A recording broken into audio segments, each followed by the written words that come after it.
record. Perfect. We are live. Oh, lovely. Well, good afternoon, County of Stettler. Welcome to the 8th of 10 Talking Trees with Toso. My friend, as always, Toso Bozic. Welcome. It's great to have you here. Oh, absolutely. It's always a pleasure to be with you guys in Stettler County, and I really enjoyed actually so far being in all the series of the webinar. So we've covered a variety of topics, and like always, they're on the county website to go back and review through YouTube. And by all means, join us live. Right? Ask the questions. Text me some questions. Get on Zoom and email me, whatever it is. I will get the questions to Toso any way I can. So far, nobody, Toso, has been giving us questions, but here's hoping. Yeah, well, again, I think it's gonna stay there, and people is gonna come up with that. You know, it's just sometimes timing more than anything. Absolutely.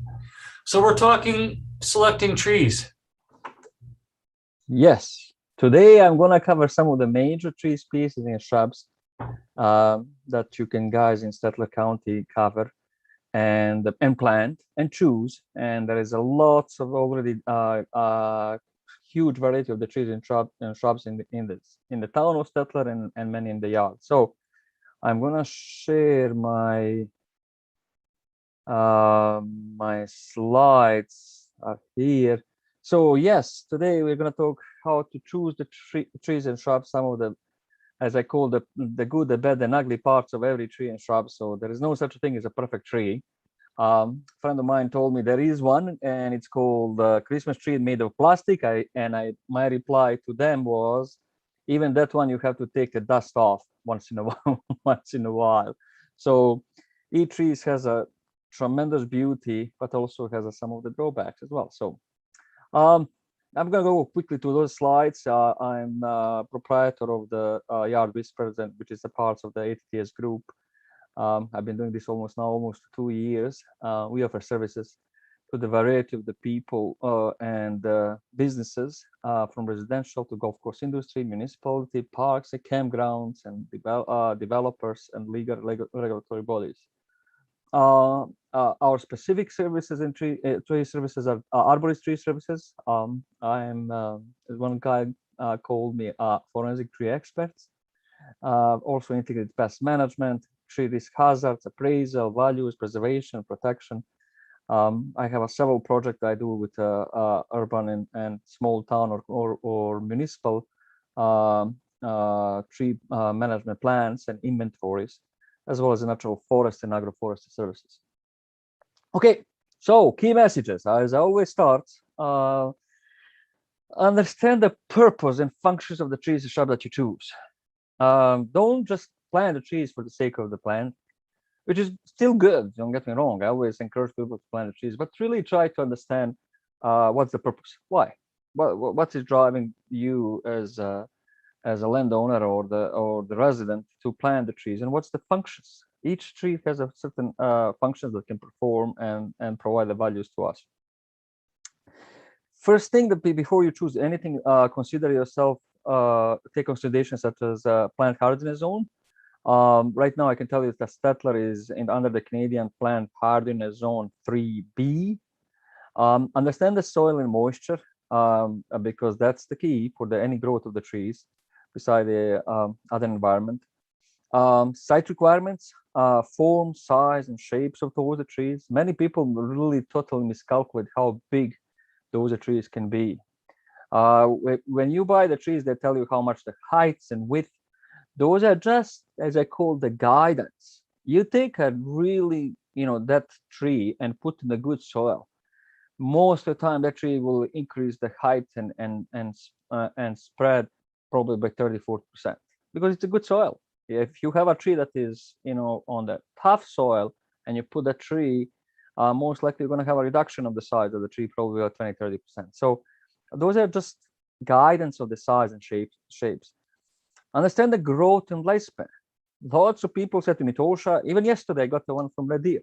Satosha, my spruce trees are old and they are 60 feet tall and etc. And I said, well, sir, I bet your trees are no more than 40 years old. He said, Tosha, you're right. I planted those trees 42 years ago. And I said, do you understand a spruce tree can live 120 years? Most of the people don't understand that most of the trees live long time if the conditions are okay.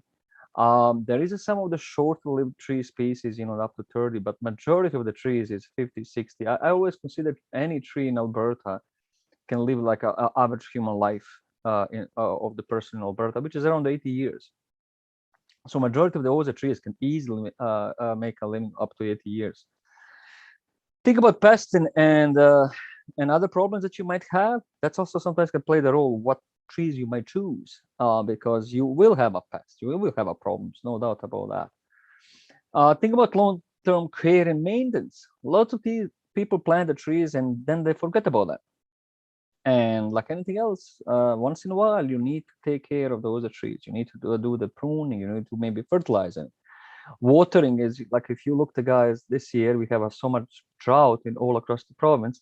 Water your trees right now, because most of the time the trees, or during the fall, it's very dry. There's not enough moisture. We have a drought in the summertime. Those trees right now is deprived from the water. So water the trees before the frost, and and put a mulch and take care of your trees before the winter. Choose as many as possible different trees and shrubs. That's one of the biggest thing and message I've been spreading almost in the last 20 years in Alberta. Do not just plant one row of the spruce, one row of the hybrid poplar, and one row of the shrub, and whatever shrub. So plant as many as possible. The more you plant, the better it is. It's better for your properties, increase the property values. It's better for the environment. It's better for overall stability of all of the trees on your property. Because what you have are some of the insects and diseases on the hardwood species. They are controlling the bad insects and disease on the conifers, and vice versa.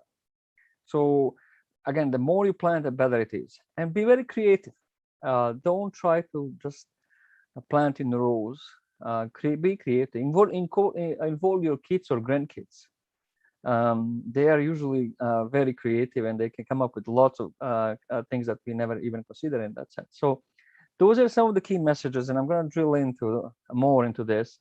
Again, I show these photos over and over, and the only reason I show this photo, again, as you can see in the left corner, my friend Terry has a single tree. It was a pasture. He started from scratch, 2013, and 8 years later, he has so many different varieties, build a home, and develop a really high value property. It just west of the Red Deer. But this is what the most important thing he did is he planted 52 tree species. And again, it's just west of the Red Deer, toward the Red Deer River. And as you can see, he planted so many variety of the apples and crab apples. He planted variety of the poplar trees. He planted the plums, pines, dogwood, cherries, centuries, highbush cranberries, billows, currant, maples, saskatoons, elms, name it. So as you can see, but most of those species, if not all of them, you can plant in the Stettler County. And a matter of fact, you can add way more some of the species that are more drought resistant that is not on this list. So this is just on his 10 acres, has a 52 different species. And the other thing, beauty of this is that he planted all those trees and shrubs in different stages. The more you don't try to do everything at once. Take your time. I always said, if you can do 2 trees a year for the whatever remaining of your life, or whatever times frame you can do, you would be surprised how much they grow, how much they mature, how much they change your property. Don't try to take everything at once, especially for those guys who just inherited, just build the acreages and new development, and you try to plant as fast as possible. No, take your time. Take the time. And again, if you can do it, as I always said, 2 trees and 2 shrubs every year, by the 20 years from now, you're going to have 80 of them. and of the trees and shrubs, and you can have almost 80 varieties of the trees and shrubs 20 years from now. So take your time, make a decision what you really like, and visit the property that already has a trees and shrubs, and you might you get a better sense how they look like. Are they surviving in the settler county or not? So as I said, choosing there's some consideration, purpose and function, because tree does provide a purpose and does provide us lots of functions.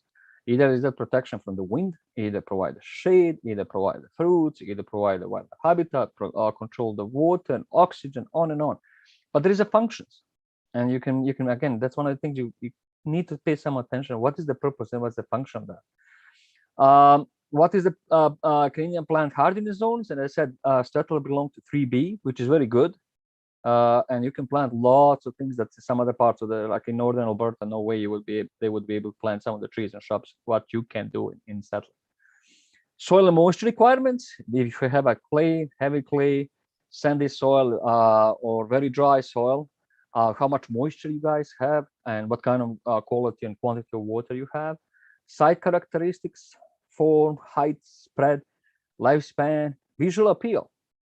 Lots of trees and shrubs provide incredible visual appeal. I was this weekend on Saturday on 97th Street in Edmonton, totally packed by the people from all around the world. Matter of fact, they were taking the picture of the red color of the Tatarian maple and the yellow color of the Siberian elm and the larch. It was packed. It was hundreds or not thousands of people just come to take a photo of beautiful trees that was along the 97th Street. If you want to put fruit producing, again, depending what you like apples, cherries, berries, or some other fruit producing trees and shrubs. Yes, you will have a problem with the pest, no doubt about that. But there is in my presentation with the pest here, the good, the bad, and ugly. 99% of the insects and diseases are beneficial. There is 1% that can create a problem to us. Have some maintenance and care, especially first few years. Give the chance to those trees to be established, and later on you might have a less and less need for maintenance and care. But considering what's that as a part of having the trees on your property. Interesting unique characteristics. Interesting enough, I talked to so many farmers and landowners across Alberta, and many of those people actually clear the forest. But when I asked them about trees they planted in the yard, they remember the date, time, who was there, everything about, even though that's happened 50 years ago. There is something, again, you planting the trees is also keeping the legacy. You can build a legacy for your family, and some of the unique characteristics you can choose, and something that is really interesting and tied to your family. And again, there's some of those species that you can plant for the long-lasting effect, not just for current generation, but also for the future generation. So I'm going to start with the plant hardiness zone. As you can see, it's the geographic area defined by the certain climatic conditions relevant to the tree base, relevant to the plant growth and survival. And again, choose the right tree or shrub that is hardy to survive in your place. Now, we have a lot of mortality in city of Edmonton and across Alberta that many people in the past planted, 4B or even 5, and the trees and shrubs were doing good for 15, 20 years. And then the last 3 or 4 years, we have a long and cold springs. And that really killed a lot of trees and shrubs across Alberta.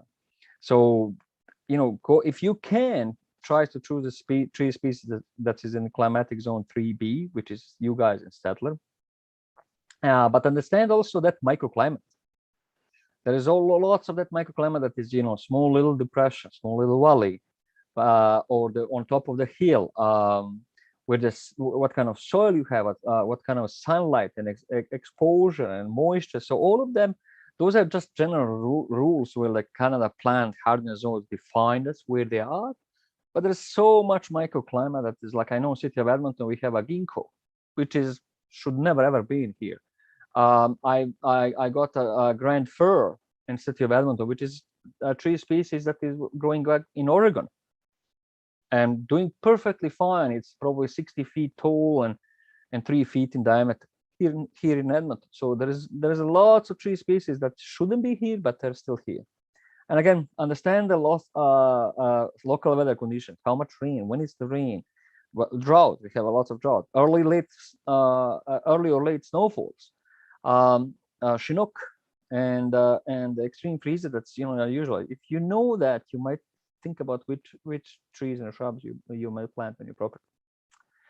This tool I use a lot, and I cannot stress enough. This is not endorsement of the Eagle Lake Tree Nursery. It's so good tool that you can choose from the foliage color to the sun and shade, what kind of moisture you want to choose, the shrub or evergreen, perennial. Pretty much all of the tree nursery in Alberta have this tool. And you can go in this advanced, and you can see some particular here, click on this advanced, and you're gonna have so many choices that you just put the click of the mouse and press the search, and you will get a list of the trees and shrubs that you choose based on certain parameters. And then you click on the particular tree or shrub, and it's going to get more description on each of those. So I use this tool all across Alberta, all the time, and it's really provide me a first cut to see, hey, yeah, you might be able to plant these trees or shrubs, or maybe not, based on the certain characteristics. So I have some of the requests. Oh, I want a purple leaves. Oh, I want a white flowers. I want a this. So I can look into this and say, here is some of the trees and shrubs you can choose. Like, again, red color leaves. There is so many of those species that you can plant that you to have a beautiful red colors in the fall. That lots of people like that. So it's a wonderful tool. It's called Plant Search Tool, and most of the tree nurseries in Edmonton, Red Deer, and southern Alberta, you will be able to click on that, and it's a wonderful software that can make a first cut what really you are able to plant on your property.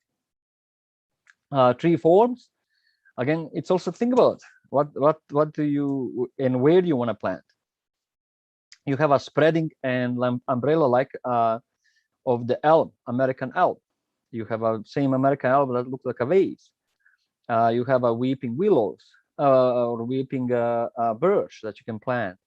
You have a typical coniferous, which is pyramidal, that you can have that. You have a columnar, from Swedish Aspen and Cedar and Juniper, that is typical columnar species.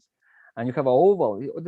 Think about forms, and this forms is tied to the space that you have on your property to plant some of those tree species. One of the, to me, the most troubling scene is when I see the Swedish Aspen right next to the building, or columnar elm, columnar cedar right next to the buildings. Don't do that. Don't plant them there. Trees is suffering and reduce the lifespan of those trees, and really doesn't add a lot. You might pull them if you 6 feet, and they will be even 10 times better looking trees than right next to the certain buildings and structures. So don't do that. So think about tree forms and shapes when you plant them, because it's how much space you have is going to determine what kind of forms you want. Now, I'm going to go first with the list of the pine trees. And this is just one of the things that you can plant anytime in Alberta, maybe except a limber pine that you might not be able to plant in Stettler, but all the rest of the Scots pine, which is lots in shelterbills, introduced species. Ponderosa pine, you can definitely plant as well. Lodgepole, Briscoe. You have a jack pine, I didn't even mention that one. Austrian pine, you might be able to also put it. Generally speaking, for all of the pine trees, they are faster growing. They like the full sunlight. They don't like the shade at all. They, generally speaking, the majority of them, they're going to grow in very sandy soil. Of course, when you put those trees on the good soil, they're going to go like crazy. But if you have a sandier soil, they will handle that sandier soil way better than spruce, way better than fir. And again, they like the sudden exposure. They are very wind firm. They do some of the shed needles, and of course, you're going to have a pine cones that can be all around. They are long living. One of the oldest tree in Alberta is one of the limber pine. I think 870 years old. It's that tree, but that's the age of that tree. Limber pine, I measured some of the pine 400 years old in Alberta. So it's very it's long-lived trees that used a lot, provide incredible shelter from the strong winds. Also protect the spruce. I mean, if you have a shelter belt, and if it's exposed to the full wind, if you put the pine in front of the spruce, they will protect that spruce from the wind thrown and blowing down. So they're very, very wind firm. They have a very extensive root system. And of course, they have some pest issue. And we know some of the mountain pine beetle right now is ravaging our pine trees on the west side of the province and moving east, unfortunately. But overall, it's one of the wonderful choice to have. They don't like wet feet. They don't like flooding. So don't put them, I mean, you know, there is lots of water, that standing water or something. They don't like that. They can handle the clay, no problem at all. But again, if you have a clay with lots of water standing, they will suffer. They will not gonna grow as fast. They're not gonna sustain that for a long period of time. So keep in mind, pine go every time when I see the pine in natural settings, I know that most likely I'm gonna get the sandy soil. I'm gonna get the rocky sandy soil, and they have an extensive root system. So they don't handle too much water at all in that sense. But they're growing very fast, usually 2 or 3 feet on average for most of them, and in some good area they can go 4 or 5 feet. They're incredible fast growing tree species. Next one, of course, is spruce. All of you are familiar with Colorado, blue spruce, white spruce, black spruce that you have. I didn't put on this one. Again, spruce, generally speaking, they are always growing slower. They like the colder area. So if you have a slopes that is on the northern side, you plant a spruce on the northern slopes. If you have a southern slopes, you plant the pine. Because pine like the warm and full sunlight. They are definitely way slower to grow than pine. All of them have a very shallow root system. They are definitely prone for the wind blown. They can blow down, and if you ever go hunting or go in natural forest, you're gonna see that most of the time spruce blow down. You're never gonna see pine or tamarack or something like that. If you have a really, really wet, musky area, you can choose the black spruce. Those are really tiny, skinny spruce, but they can grow very well in those areas. With the come to the sodium, that some of those tree species can, like Colorado blue, can handle more sodium than other one. Generally speaking, they're very sensitive to the sodium. So if you have along the roads and it use lots of sodium, don't plant the spruce. Don't please plant the spruce right next to the roads. All of the salt from the road, the icing of the road, end up in the ditches, and spruce absorb that. That's why you get red color, and many of them die because of the sodium. They are excellent windbreak, but if you know that you only plant a one row spruce tree with a strong wind, down the road they will blow down, they will lean, they will suffer. Have some other tree species to protect them, and they will grow incredible very well and provide that protection from the wind. Again, you have a different colors, different shapes. I grew up, this is in the area in former Yugoslavia. It's called Serbian spruce. It's endemic. It survived the ice ages, and there is only one river valley in Serbia and Bosnia that this tree is growing, and it's protected, by the UNESCO, that area. We don't want to, that's only growing there, but it's growing here in Edmonton, and it's various cultivars grow very well. Norway spruce, it's basically our European spruce. They have a much larger cones than native white spruce. Still doing very well here in Alberta. So again, they generally speaking like very drained soil, moist, silty soil. They don't like a long period of time with wet feet. They don't, and because they have a shallow root system. So if you have a clay, and above clay stay lots of water, spruce, because of the very shallow root system, actually roots is going to be drowned and not have oxygen. And again, one of the drawbacks, they don't have an extensive root system as pine. But again, choices that this is only 6. There is probably additional 10 of them, additional 4 or 5 of them that you can add to this list. Tamarack or Siberian larch. has been used. This is the only coniferous in the world, but right now it's have this yellow color, beautiful golden yellow color. I was in Hinton this last week, and at Tamarack in some of the area. It just, you have a mountain peaks and you have a yellow color of this species and green and all over. And it's just stunning and beautiful, beautiful sight. They're the only conifers that are losing needles right now as we speak. And when you look this tree in a month from now, they're going to be totally bare naked. People think they're dead. No, they're not. They're alive and doing very well. And then in the spring, they got this green color and smooth and soft. I show lots of people how soft tamarack needles are. You know, you touch the spruce needles, they're very spiky. You touch the tamarack needles, so soft. It's incredible soft. And again, it's a beautiful species. You have a native tamarack, as we call it, or larch, growing in lots of Muskegee area or on the mountain region. And they are very hardy species. For all of those farmers, if you can get hands on the tamarack fence post, they can last you for 60, 70 years. They don't rot. For all of the people who want to make a lumber out of tamarack, good luck.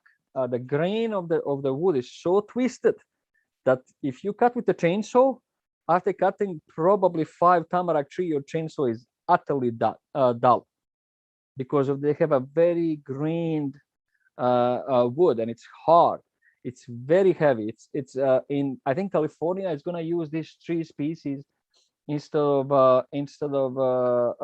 wood that we use in our campgrounds, high pressure treated wood, because over there, California, I think they have a law that cannot use the pressure treated wood. This one is going to replace that. You don't need to do the pressure treated with tamarack. It can last you for 60 years. And it's on the Siberian larch, they like much more dry area, and they will grow 60, 70 feet, and they grow fast. They go 3 or 4 feet a year easily. All of the tamarack like the full sunlight, and again, if you have in wet area, they will grow in a wet area. There's our native larch. So when you want to buy, ask them, is it Siberian larch? Siberian larch is for the dry area. They can handle the dry way more. Or native tamarack or native larch, Alberta or Canadian, they will grow where is wet, where is the musky. They can handle the wet wheat. So be just a little bit distinguish those two when you purchase. But if you just don't have those wet area, both of them can grow in the good soil very fast, very well. And again, they don't tolerate lots of shade. First, we have 3 of them, and even except the subalpine, which is west in the mountain region. I've seen the Douglas fir in Bonneville. I've seen Douglas fir in Lloydminster. I have a shelter built here in Edmonton made of Douglas fir. Douglas fir is usually on BC, but there's also in Alberta, in the foothills around the Cochrane, around the Calgary, or further a little bit north. And this is done. This picture here is from just west of the Cochrane. 375 years old tree, I measured. Survived so many fires. Extremely tough trees. Can survive lots of things, and they also grow very well, very fast. They prefer the colder site and moisture area.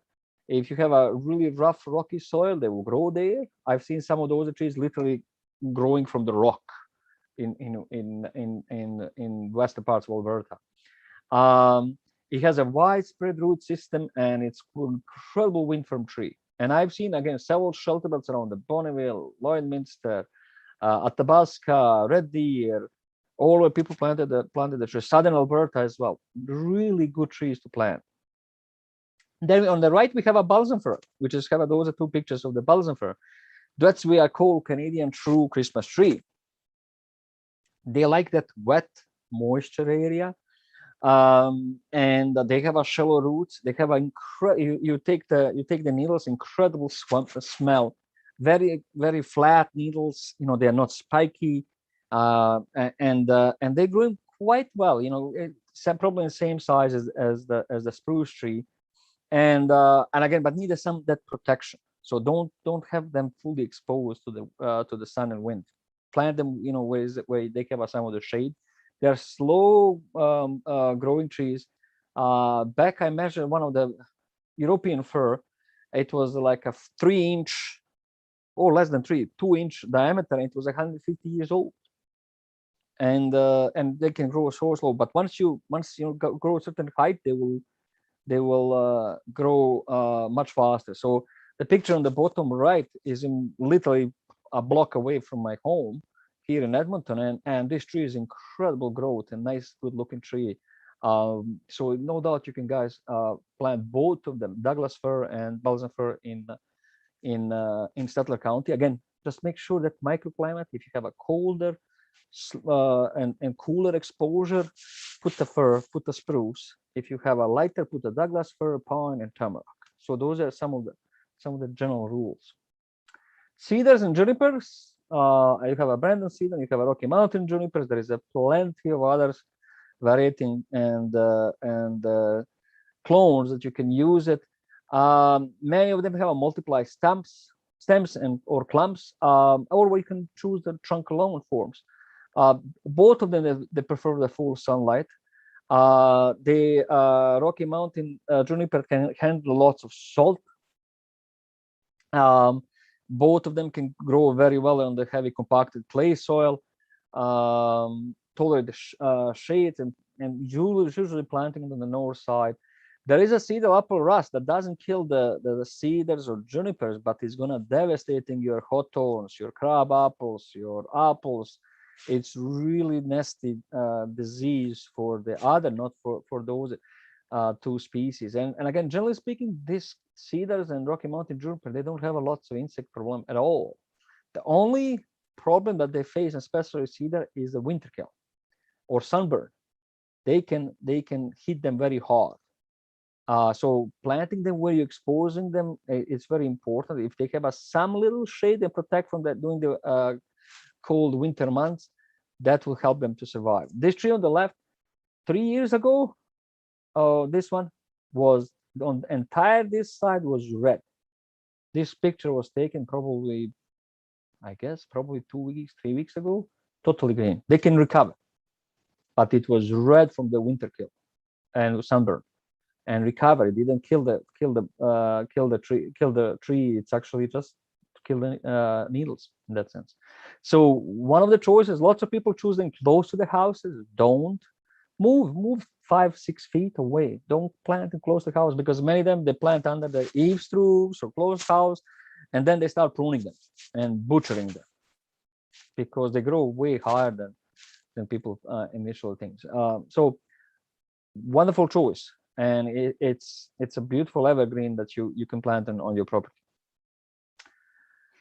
Then you have a gazillions of shrub species of the conifers. You have a yew. I love that species. It's usually in British Columbia. We have them in Europe, and one of the yew tree was in Europe. I can't remember, 2,000, 3,000 years old. Very long lasting, very good looking, dark colors. They have a red fruits, can grow probably 4 or 5 feet, 6 feet in many areas. Again, they require the colder areas, generally speaking, but can grow in the full sun as well.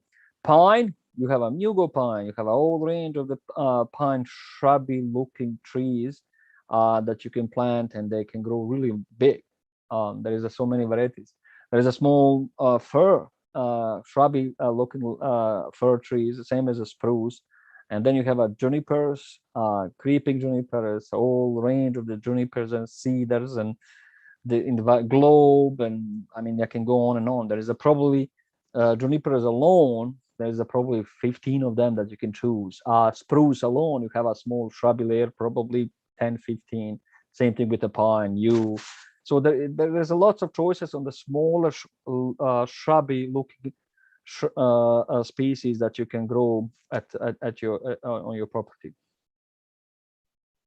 Now we are going to move into the hardwood species: aspen, black poplar, and cottonwoods. Aspen or black poplar or balsam poplar are the native species, same as a plain cottonwoods, which you guys is not far away. You might have it naturally, or if not, there's a probably just around the drum heller. I know that for a fact. There's a plenty of them. They are massive trees. They are big trees. They have an incredible root system. They grow very fast. The root system of them can grow. How tall is the tree multiplied by 2? So if you have a aspen or cottonwood 60 feet, roots of that tree can go 120 feet away from that single tree. They have an incredible root system, and that's one of the ways to survive. That's why the aspen is the most widespread tree species in the world. It's all of the northern hemisphere, and they growing all over the northern hemisphere. So they are native, they are hardy.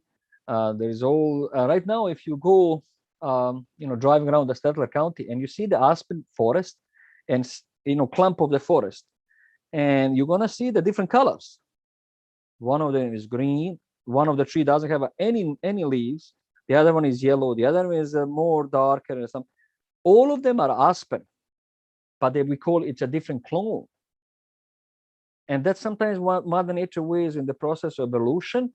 They're creating those different clones to survive. And that's why you have that different color, even though it's all of them are aspen. And it's one of the ways the tree can survive. And same thing in springtime. You have a side-by-side tree. One tree is totally leaf out, the other one is not, even though both of them are aspen or black poplar. But they're just different clones because they adapt to that particular place. And that's how, again, Mother Nature find a way to carry on with the species. One of the biggest drawback is they do lots of suckering. So if you haven't plant those trees, keep them away from your sewage system, from the roads, from the anywhere that the roots can create your damaged structure. Even the houses, they can definitely, if you have a crack in your foundation, the roots is going to go after the water. Generally speaking, they will not going to make a crack in your foundation because it's too dry. But if you have a crack in foundation and they go after the water, and that's why people inherit lots of problem with those trees, because they go after the water, not after the foundation. As I said, good choice. Keep them further away from your structure. Excellent choice and they're long living, 80, 100, 120. Some of the cottonwoods can go probably 200, 300 years of age. No problem at all. So good choice, but again, just where you plant is very, very important. The other thing with those species, because they grow very fast, so you plant them first this year, let's say, and within 3 years, they're going to be 12, 14, 15 feet. And then you plant the spruce and fir in understory of this aspen, and they will be like a nurse tree. They will protect the spruce. They will protect them and make sure that that spruce and fir are growing very well. So they're incredibly cool nurse tree for the spruce and fir. Hybrid poplars, Quinton. Toso, I just got 2 questions, believe it or not. Oh, wait, here you go. Go for it, man. So the first question is, what's the best time of year to transplant Saskatoons? Oh, okay. I haven't still got yet. Personally, I always choose a springtime. Depending what size is that Saskatoon, how big it is, how much roots you're gonna able to do it. You can do it now, and you have to take, if you have a spade or shovel. I have no idea what that person might have. You can do it now when the leaves are totally fall off, so there's no leaves. So probably if there is no leaves, let's say a week or now or something like that, they're not gonna have frost is gonna come and take it out. You can transplant that. Personally, I prefer you mark them now, this time of year. You know where you're going to do it. Make sure that you have equipment for the spring, and first thing in the spring, you might be able to transplant it. Again, you can do it now, depending on the size of the tree or the Saskatoons that you have. And that's one thing I asked, was to get an idea on the size. So we'll see if we get a reply to that one. Okay. And the second one is, we're talking about trees getting along and whatnot. Are there any trees that don't get along that we shouldn't plant next to each other? Generally, there is some of the trees that, okay, I have to be careful on that one. There is some of the tree species, like if you have a hybrid poplar or aspens or some of the elm trees, they are more aggressive. They have a huge root system that will take nutrients. Said that, one of the things with, for example, elm trees is they provide so much shade that grass doesn't even grow, and they have we call allelopathy, that have some of the chemicals that can damage the roots. Or damage the other trees. The other one is the oh, my brain now is free. So 9 out of 10, you are able to plant side by side. Now, if you take a aspen and you take a pine, both of them are sun-loving species, and you plant them side by side, they will fight for the sunlight. Aspen will probably dominate because they're growing faster than pine. And so one of the biggest things what you have to looking for the lights, compete with the lights, compete with some of the moisture. So if you take a pine and a spruce on the sandy soil, spruce is going to suffer immensely. Pine is going to take off right away because they like that sand. So, but the animosity between the species per se is not, doesn't exist. It's the site itself. So if it's sandy soil, spruce is not going to do, or fir is going to do fine. Pine is going to do it. For the light, again, depending on the how they compete with the lights.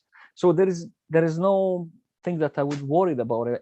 But you have to do a little bit diligent work on the nutrients, on the light, on the moisture, on the growth, on the shape. So there's lots of things that you have to take care before you say, a lot of considerations for sure. Yeah, exactly. Okay, right. Wonderful. I love it. Yes, finally some feedback. It's great. Finally, I'm glad that people listen over there. So hybrid poplars, there is a whole range of them. They are fast growing. They usually live between 30 to 60 years.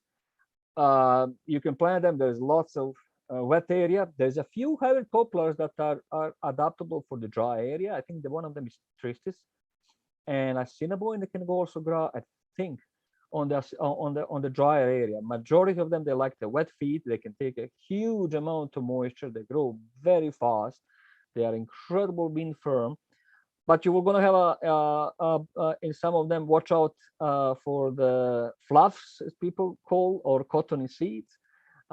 They can drive you nuts because they can produce a huge amount of seeds and year after year, and you might not, like them as much. And again, they're selected for the superior adaptive traits, for diseases, pests, growth rate, on and on. There's lots of hybrid poplar plantation here in Alberta. People plant it for the commercial purposes.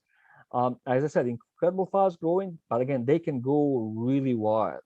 They can really be big. People plant them nearby home and they became a massive trees. I have one client asked me, said, Tosha, how much is it going to cost me to remove this Walker poplar? No, sorry, it was Northwest. And it was massive. And I said, hey, be lucky if you can remove the tree, including the stumps, probably for $5,000, and in the backyard. They can be really huge. If you have a lot of space, plant them. Again, keep them away from the foundation because they have a good root system. Again, don't forget they probably can live 30 to 50 years, 60 years. It is not bad, and they require lots of water. And if you have an area that you have lots of water, one of the best cases, choose some of the other species together with the balsam poplar or cottonwood. Birch, my favorite one. This one is a photo of a good friend of mine, Breton. There's 6 of them coming from this clump. Incredible species. You have a paper birch, you have a white Dakota, weeping cutleaf, Dakota pinnacle, chickadee. There's so many different varieties that you are able to obtain. Generally speaking, one thing with birch, except I think the river one, they like the good drainage. So if you have a little bit slope, plant them on the middle of the slope. If you plant them where lots of water is going to be, they're going to suffer. If you plant them on too dry, they're going to suffer. So they require really good drainage. but also require lots of water. Not a lot, but they require the water. So you don't plant them on the dry sandy soil. Don't do that. There is a one or two might be adaptable, but most of them don't. But again, they come in a clump or they come in individual, depending what you want to buy. And generally speaking, they live 60, 70 years. Usually natural world, after the fire, they are first one to show up. They have a very good root system. I had to cut my tree in front of my house in Edmonton. This is not my house. And I couldn't believe that roots of the tree went 11 feet deep into my sewage system. My sewage system has a little crack, and it was Sunday night, and my sewage system backed up. I said, "What the heck?" And it was a weeping birch, and the EPCOR came and took a camera and showed the roots of the tree. I said, "It's impossible. That it's almost 11 feet deep, but they have a very fibrous and extensive root system, same as an elm, same as a hybrid poplar. So they have a long, and they can go into this. So one of the ways survival, they have that fibrous root system. Drought. If you guys haven't watered those tree right now, if you have a birch, water them now, please. That they are really sensitive of drought. And once the drought hit them, you're gonna have something called bronze birch borer, that killing the lots of birch trees, and they start from the top, and lots of them, and you see the birch and top is dead and top is dead, and it's a bronze birch borer. This year we have a lots of birch leaf miners, and whole tree is brown. It will never kill the tree, but looks ugly. But if you have a 5 or 6 or 7 years in a row, then you're gonna have a problem with the tree, and most likely the tree is going to start declining. A beautiful color, add lots of character to your property, and it's definitely one on my favorite list to plant. Some of those trees are birch trees. Maples. On the left you have this is the area actually where all of the photos of this area is along the 97th Street. And this is on the other side is the maple and Siberian elm, and further on there is the Manitoba hot wings red maple or Tatarian maple and all kinds of things. And look at the colors. Look the guy's color. It's just stunning colors. And this was taken probably 4 or 5 years ago. So you have a Amur maple, you have a flame elm, you have a hot wings, you have a crimson, you have a Manitoba maple, you have a silver maple, you have a quite a bit maple's choice. They usually last, especially Manitoba maple is a very, very hard species. It's gonna last 70, 80 years. They really have some of those character, weird shape looking branches going horizontally. It really are the character. They can take a lot of space. One of the downfall with the maples, they have that seeds that are like a helicopter wings, and they fly all over, and they're showing up in your garden that you get mad about them, especially Manitoba maple. So they're very prolific seed producers. Their bark is ranging again from the whitish color and silver color in the silver maple, and to the Manitoba maple. It's much more a furrow color of the bark. The leaves are one of the biggest attraction of the maple, no doubt about that. And drought for some of them are definitely issue. For the other one, if you plant a silver leaf maple, which belong the cold hardiness zone 4AB, you're going to have a lot of winter dieback, a lot. But I have in my backyard one silver leaf maple planted 15 years ago. No, more than that, 23 years ago. And every year I have a lot of dieback, but it's probably 5 inch in diameter, and every year new leaves are coming out, and I love it. It's beautiful. So you have a lot of choice with maple. They also have a quite a bit root system that can survive, and that's one of the way they survive our cold and harsh winter. It's the good root system. Ash. Again, you have a green, black, Patmore, foothills, Manchurian. Oh, I love that one. That's a cool, really nice. One of the drawback with ash, they leaf out latest. All of the trees are leaf out and flowering and everything else, and then ash comes as the last. And then in the fall, by the end of the August, all of the leaves of the ash tree fell down, while all of the rest of the tree still have leaves. So that's one of the drawback of the ash. So they leaf out latest and drop the leaves earlier. But the color, look at the color of this. It's stunning. It's beauty. So, and they're really beautiful and very hard species, 50, 60, 70 years, grows very well, can take a lot of abuse. Most of the city of Edmonton trees in Calgary, Red Deer, use the ash tree because they can take assault, they can take abuse, snow, harsh growing conditions, on and on, but they still survive. They still carry on. Of course, they will go slower under the dry conditions. Many of them, most of the trees don't like it, any chemicals and herbicides. Definitely can kill them very easy on that. They are prolific seed producers every year. Every year you're gonna have almost mature ash tree producing the seeds. They have a schwack of the insects and diseases that can go after them, but overall in Alberta, there's so much ash trees, from black to green to Patmore, planted and Manchurian. They're doing very well.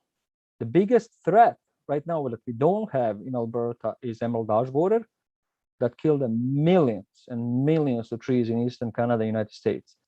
There is one case of emerald ash borer in Winnipeg found out, and there's a few south of us in Dakota, I think maybe Montana. I have to check on that. So watch out for that one. It's a really, it's called emerald color ash borer, and it's really devastating. If you have on your property ash tree, watch out for that one. If you notice, send to us as soon as possible. We do not want that bug in Alberta, period. So it will destroy all of the ash tree. But other than that, it's pretty good tree. Then we have our oaks. You have a bur oak, you have a pin oak, you have a top gun oak.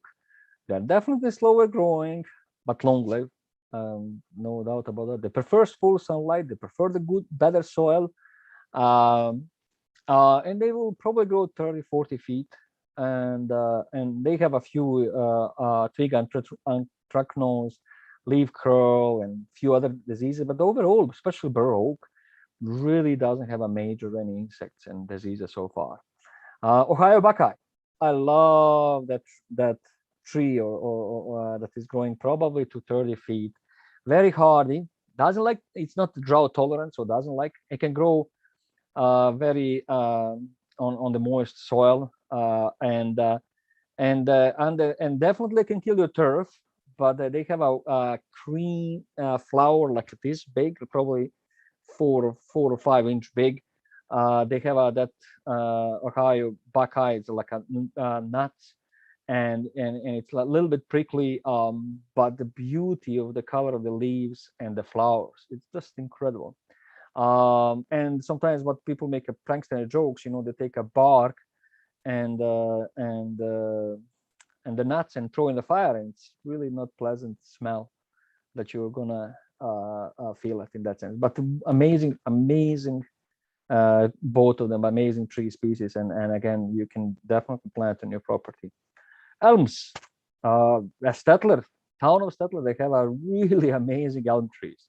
American elm, Brandon elm, Siberian elm, I think Discovery elm also you guys have. Stunning trees, stunning. They are massive, they are huge, they grow well, they have a huge root system.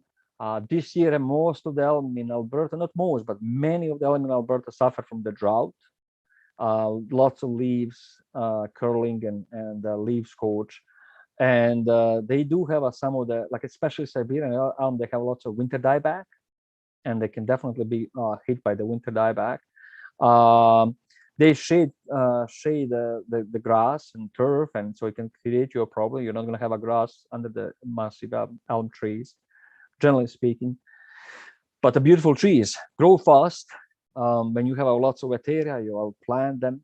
Again, they also have a beautiful leaf color.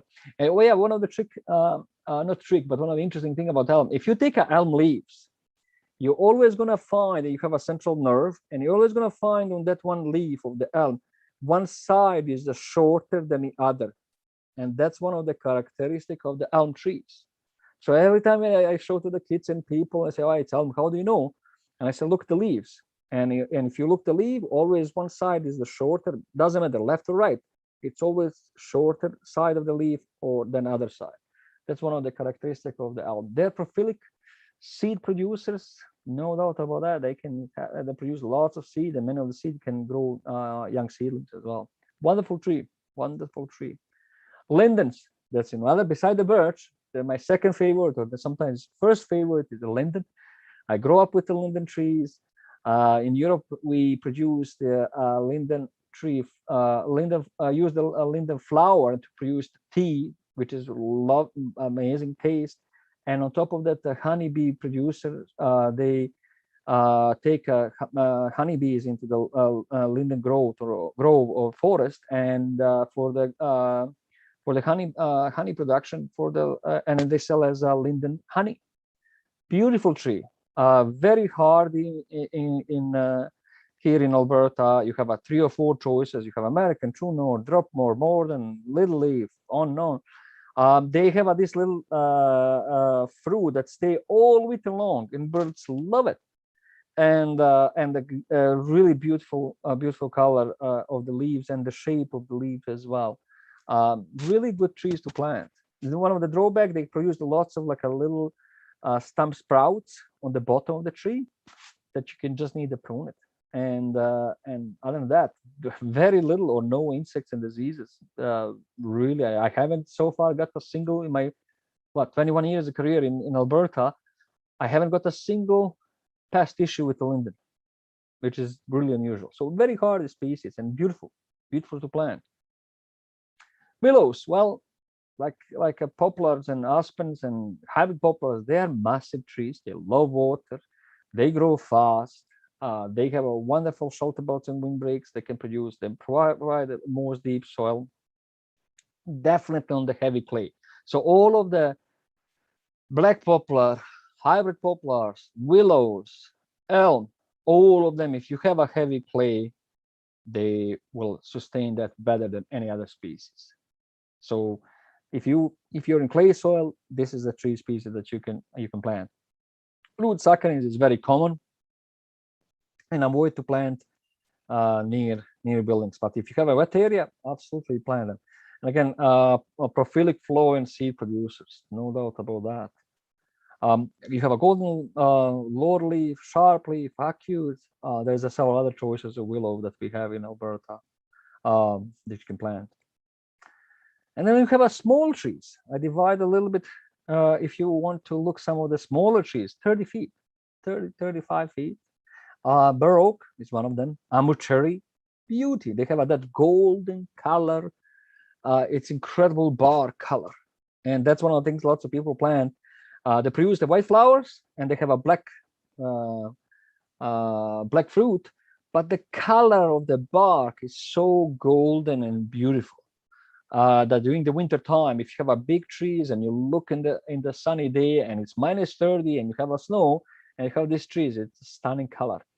Ivory, Japanese ivory silk lilacs, they are small little trees. Tatarian maple, red hot wing maples, Ohio buckeyes, cork tree you can plant. Then you have a mountain ash. There is several of those are choices that you can have different colors and plant them, and they can produce the fruits as well. So these are some of the options of the small trees that you can. Beside those are big trees, you might say, hey, I want an ivory silk lilac, I want amber cherry, I want a Ohio buckeye, I want a red hot wing maple, or Tatarian maple, or cork tree for that matter. And there's several more you can add to your property. And again, they have their own beauty, and they have own, you can put in particular place on your property. Then I said, okay, let's now choose some of the columnar trees. And lots of people ask me that, Osha, which one I can use nearby? And of course, you have a Swedish aspens, again, where the people planted right next to the building. Okay, you don't want to do that. Don't do that. It's just damage to the tree, damage to the building, and it really does not serve any purposes whatsoever. Columnar Norway maple, again, beautiful tree, and I think this is was this a hotel, or I can't remember. I think could be hotel or church. I can't remember. Again, there is a pair, Cleveland Select. They like a purple spire coral apple, crab apple. You can plant it. Top Gun Oak, emerald spire flowering crab apple that you can use. Red Rocket Maple, Parkland. It was from our Parkland nursery west of you guys that they developed, and white birch. So here's just some of the choice of the columnar. But the biggest thing with the columnar: do not plant right next to the building. You might have a tight space, but move them, let them grow, let them be big. You don't need to have something like here that you have one side entirely wiped out, or this side is going to be entirely wiped out because they cannot grow there. And to really look at this tree, it's beautiful columnar tree and it can still grow. Has a lots of room to grow, and it became a columnar, or the purple spire, or Top Gun Oak. Here's the beauty of the one, and they will grow and have that nice character as a columnar tree. Salt tolerant species. If you do have a sodium in the soil, an issue with the soil, Caragana, I said, don't plant that one. That's one of the things you asked me, what kind of trees and shrubs, they won't get along. Caragana is going to kill everything around. Generally speaking, they are incredibly invasive. Sea buckthorn is another one, can be very invasive. Russian olive is the other one. Sorry, it's just they're not from here. They are coming from steppes of Russia and Ukraine or Kazakhstan or whatever, and incredibly invasive. Now, if you are really need to have a shelter beds of Caragana, and it's high salinity area and nothing else is gonna grow, you can do it. But don't let them loose. They produce the seed so crazy. They will go all over the place. And I've seen in our riparian area, I've seen in our natural forest area, I've seen all over. I always said, if you're in Oyen and some of that heck of the woods, maybe. But other than that, no. And then you have a green. I try my best not to recommend Caragana for that reason. Yes, I cannot stress enough. I have to mention that because it's either in the past, provincial government or federal government strongly recommended that species. I think it's going to go into Alberta invasive species. Now you have to remove them, which was practically impossible. The only time I've seen Caragana dead, and it was this year, I went to the Karsten and I seen the Caragana dead. And the only reason it's dead, it was flooded and constantly flooded. And Garlon, one guy not in Karsten, but in St. Albert, used the Garlon and killed the Caragana. Same with Russian olive. Do not plant it. You have lots of other choices. You have a lilac you can plant. You have a silver buffalo berry you can plant. You have a ash and hawthorns and elm, and Siberian elm and juniper. All of them can handle the salt. To one extent, but do not plant Caragana and Russian olive. Quentin, I have to mention that, but I strongly recommend not. I do the same. I do the same. Yeah. Hawthorns, you have a snowbird and toba. Of course, they are thorns. They're not wonderful bush. They have wonderful wildlife habitat. Birds love it. Edible fruits, very good growth. Generally speaking, the killer is a cedar apple rust. So if you have a cedar, it will kill the hawthorns because they have that rust. That cedar is holding it. No damage for the cedar, but will wipe out your hawthorns. Choke cherries and pin cherries, all of them are native. All of them can grow. All of them are good wildlife habitat. They're growing on the edges. The produce some of the suckers, they can be shade. Some of them are shade intolerant, more pin cherry than choke cherry. They're growing very well, and again they have wonderful flowers as well, and they are native. They are native here in Alberta. 90 barks. There is a whole schwack of them that you can plant as a shrub. They have a multi-stems. They are in zone 2 to 7. They grow up to 10 feet. The colors of the 90 bark, especially now, it's just stunning. You have a purple, you have a red, you have a yellow, you have a reddish, yellowish, purplish, a greenish. I mean, name it. Beautiful flowers. Very few insects and disease, and they can withstand a lot of tough conditions and abuse. Low maintenance, easy to grow, attract really, if you want to plant a shrubbery, instead of a shrubbery area, this is one of the wonderful choice. Same as a spirea. Again, spirea, of course, means spiral. And for the smallest flowers, they have incredible shape, colors of the flowers. Many times I mixed between the Ninderbark and spirea flowers, and orange, or mock orange as well. One of the species, again, very attractive with the flowers and colors, and very beautiful, colorful shrub that you can plant. You might have an issue with aphids and spider mites, but generally speaking, they will recover and should not have any problem with that. They are drought tolerant once established, and if you have issue with deer, they can withstand the abuse from the deer. Potentilla or shrubby cinquefoil oil, it's right now. I have in Edmonton so many potentilla that's still flowering, and it's what, September 27 or 8 or whatever it is. It's still flowering. This is one of those late flowering that you can choose. So one of the options, you say, I want a flowering things to have from April all the way till October. This is one of them that you can have all the way to October. Incredible. They have a golden, yellow, white color, creamy flower, reddish, pinkish, all kind of flowers. They can definitely be hit by the wind, by the cold wind, but they recover. They're also one of those I call indestructible shrub species, to be honest. Incredible drought tolerant. Very painful sometimes when you have a shrub like this and lots of dead one. And people ask me to prune it. I hate it. So one of the best ways I say to people, if you have a lots of dead one, cut to the ground, let the new growth come back, and it should be fine. Really beautiful shrub. Saskatoons, here you go. You have a smoky Thyssen, Northline region, honeywood, plenty of more. 15 feet, edible fruit, wonderful colors of creamish whitish color. Don't like wet area. Don't plant them in wet area. That's the thing I can tell right now.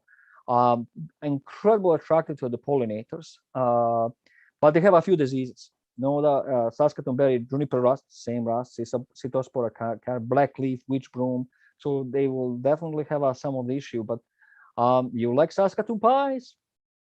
Here's the one that you definitely can plant. Buffalo berry, it's one of those. It's all of those, buffalo berry, silverberry, and they have thorns, and they can grow in the hard conditions. They can also run amok, but they're not as bad as Carolina. And again, if you want to have some distinguish from the different properties that you don't want a wildlife or livestock, planting the buffalo berry is going to keep anybody around, because again, they have beautiful fruits, and lots of wildlife like that, like birds especially, like the fruits. Need a good drainage, but also they can sucker. Here's the other one. See, buckthorn. Again, it's used for the I think the PFA in India had they developed a use for the pharmaceutical industry. Again, can be difficult to establish, but once it's established, it's going to stay. Edible orange fruit, suckers, and need a good drainage. If you have a sandier soil, this is one you're going to plant. Sandier soil and lots of sun. This one you can definitely plant on that this shrub. Lilacs, there is a whole schwack of them. They're long-lived, spread by seed. Also, they can some of them they can sucker from the stump. Very extensive root system. They grow. That's why they survive, because of the roots. Roots can handle lots of things. They don't like sandy soil. Anywhere but sandy soil. If you have lots of sandy soil, try to avoid them. They can handle the shade, not too much, not really crazy, but they can definitely handle the shade. And again, the flowers. Flowers is attraction. So go back to the key message. Try to ask yourself, why do I want to plant the trees, and what's the purpose and the functions? As you can see in the list that I provided to you, and that list could be way bigger, actually. Should be way bigger. It's just a matter of time that I couldn't cover all of them. It's what you want. What's the purpose and functions? Each of them can perform. Do you want flowers? Do you want a fruit? Do you want a color? Do you want a height? Do you want a shelter? Do you want a protection? really depending what you want. Generally speaking, the three hardiness zone, again, try to stay with 3B, what is the Stettler. You might plant some of the 4s, but anything below 2B, 1, no problem, it should grow in your. Understand more your site before you choose. Understand the soil, understand the wind, understand the moisture, understand the drainage, understand the space, understand the all of those little tricks and things that you have on your property. The second thing, try to understand, look around. Again, still, town of Stettler has a lot of tree species. I did the assessment in the town of Stettler for one of the projects, and I was surprised how many things you guys grow in town of Stettler, and which can be easily transplanted into the beyond on the county as well, county-wide. You know, you will have some pests, no doubt about it. You can't avoid that, but generally speaking, 99% of the pest is the good one. Have 1% that you have to deal with that. Choose as many as different possible species. Again, even if you look at pine, you have probably 10 different pine species that you can choose. You have 10 different spruce trees. You have 2 different fir trees. You have 2 different large species. You have 3 or 4 different elm trees. You have maples 10, 15. You have a name. The amount of species that you can plant is huge. And the more you plant, the better it is. That's all I can tell you. And last but not least, be creative. Be creative. You know, you guys, I think, I know Stettler have a community in the bloom program. I'm not sure you guys in the county of Stettler that you provide the reward for the best yard or the best farm for the landscape. I know the other counties have it. I'm not sure, Quinton, do you guys have it or not? No, right now. We've talked about it. It might be something we'll do in the near future. Because there's a lot of beautiful farmyards that people planted so many different tree species, very well maintained farmyards, and that could be one of the, again, just recognition. I know the Woodlands County, Barhead County, Parkland. There's several other counties that I know they have I can't remember, it's the best farmyard or best something like that, and they reward the farmers and the landowners who live in rural Alberta for their yard maintenance, which is most of the time you have flowers, you have trees, you have shrubs, you have all kind of things, and I don't know, $100, I guess, winner got, or $500 or whatever, or few trees free or something like that. I don't know what's the reward, but it's very key thing to recognize. And if you know where they are, you can also provide educational information to your rest of your residents as well. Well, that's great information. Oh, last but not least, yeah, here is me. Yeah. As always, here's how we get a hold of Toso, right here. Yes. Perfect. I'll share my slides here. I got 3 as always to share. Oh, let me stop. Let me stop. Okay. Okay, go ahead.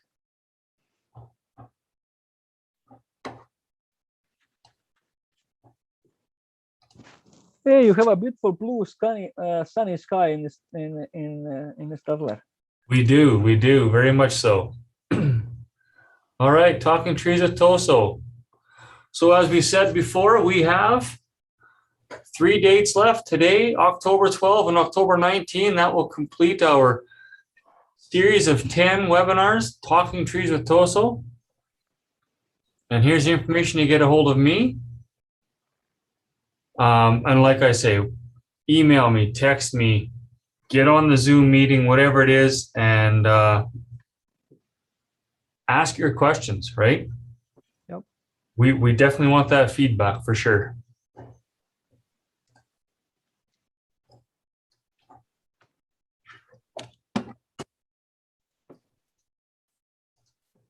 And with that, Toso, thank you very much. Once again, it's a pleasure.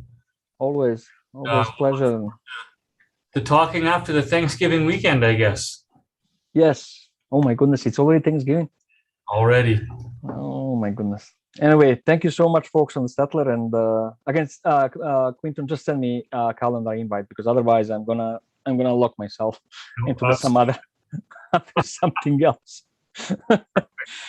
Okay.